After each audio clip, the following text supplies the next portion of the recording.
Forestil dig et sted, hvor du kan være, bare være, og tænke tanker i storslået stilhed. Hvor du kan fordybe dig, dykke ned på bunden og finde dybet af ny viden om kunst, kæmper, cosinus og kartoffelsalat.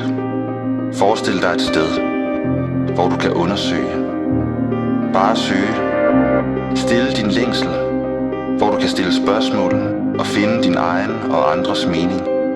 Fra hende ved siden af, eller ham, der ikke længere lever, Steinbeck, Stravinsky, Struensee eller Søren. Forestil dig et sted, hvor du er velkommen. Bare dig og alle os andre.